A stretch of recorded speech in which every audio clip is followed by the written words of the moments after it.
Bismillahirrahmanirrahim. Assalamualaikum warahmatullahi wabarakatuh.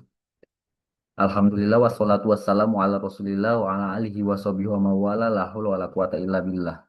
Rabbi shrah li sadri wa yassir li amri wahlul 'uqdatam min lisani yafqahu qawli.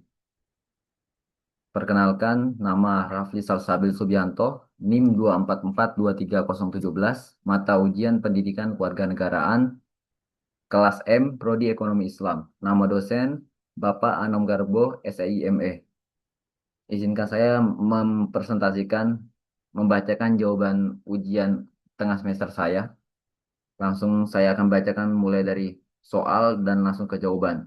Soal pertama, bangsa Indonesia dibangun di atas keberagaman suku, agama, bahasa, budaya, dan pandangan politik dalam negara demokrasi. Keberagaman tersebut seharusnya menjadi kekuatan, bukan sumber perpecahan. Namun, dalam praktiknya, perbedaan identitas seringkali digunakan untuk membangun polarisasi politik, diskriminasi sosial, bahkan pembatasan hak kelompok tertentu.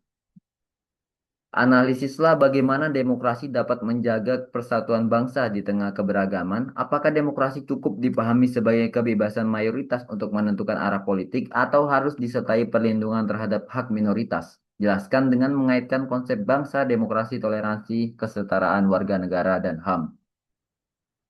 Baik, nomor satu jawabannya, demokrasi dalam menjaga persatuan di tengah keberagaman tidak boleh dipahami secara sempit, hanya sebagai kebebasan kelompok mayoritas untuk menentukan arah politik, karena hal tersebut dapat menjebak negara ke dalam tirani mayoritas atau sistem totaliter yang menindas. Sebaliknya, Indonesia menerapkan demokrasi konstitusional secara mutlak, wajib disertai jaminan perlindungan terhadap hak-hak kelompok minoritas, penguatan toleransi kesetaraan warga negara di mata hukum, dan penegakan HAM. Hal ini sejalan dengan hakikat bahwa suatu bangsa tidak semata-mata dibangun oleh kesamaan identitas primordial, yaitu suku, ras, atau agama, melainkan oleh adanya komitmen emosional dan kesadaran kolektif untuk hidup bersama yang lahir dari persamaan nasib dan sepenanggungan. Melalui pembatasan kekuasaan berdasarkan hukum, demokrasi konstitusional mampu menyediakan ruang partisipasi yang adil dan inklusif demi mengelola kemajemukan menjadi pilar integritas nasional. Soal nomor 2, negara memiliki kewenangan untuk membuat aturan, menjalankan pemerintahan, menjaga keamanan, dan menegakkan hukum. Namun dalam negara demokrasi, kekuasaan negara tidak boleh dijalankan secara sewenang-wenang. Kekuasaan negara harus dibatasi oleh hukum, diawasi oleh rakyat, dan diarahkan untuk melindungi hak asasi manusia. Analisislah mengapa negara demokratis tidak boleh hanya kuat secara kekuasaan, tetapi juga harus adil dalam memperlakukan warga negara. Dalam jawaban Anda, jelaskan hubungan antara kekuasaan negara, partisipasi rakyat, penegakan hukum, kebebasan sipil, dan perlindungan HAM. Jadi jawaban nomor 2 yaitu negara demokrasi tidak boleh hanya kuat dalam dimensi kekuasaan atau kekuatan pemaksaan belaka.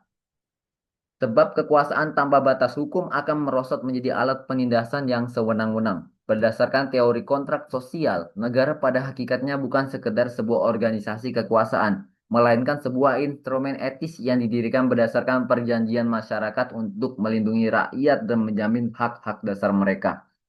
Oleh karena itu, terdapat hubungan konvergen yang kuat di mana jalannya kekuasaan negara harus dibatasi oleh penegakan hukum dan diimbangi oleh pemenuhan kebebasan sipil serta partisipasi aktif masyarakat madani.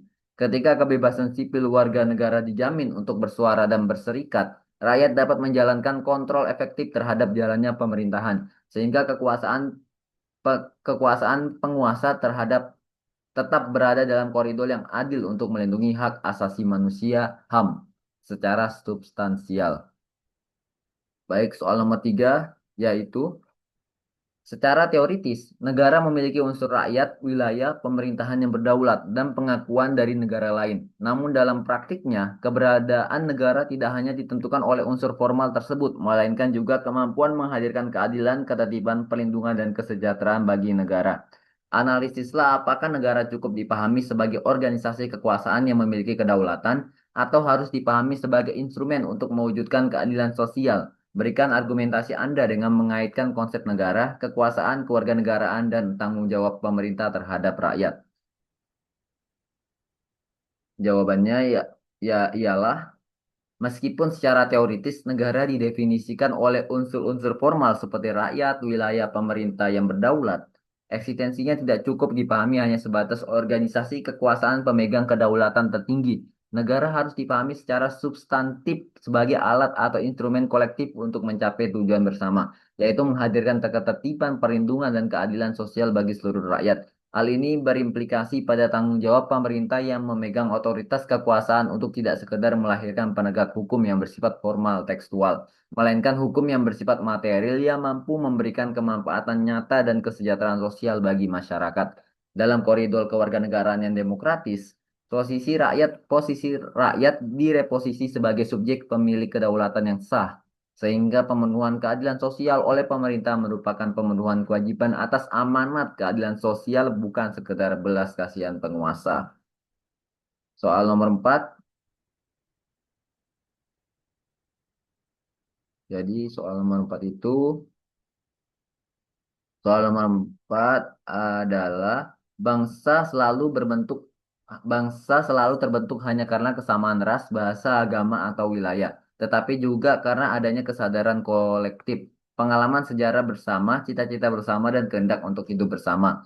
Analisislah mengapa suatu kelompok masyarakat dapat disebut sebagai bangsa. Dalam jawaban Anda, jelaskan apakah bangsa Indonesia lebih tepat dipahami sebagai bangsa yang berbentuk karena kesamaan identitas primordial atau karena kesepakatan politik dan sejarah bersama. Sertakan contoh konkret dari kehidupan berbangsa di Indonesia.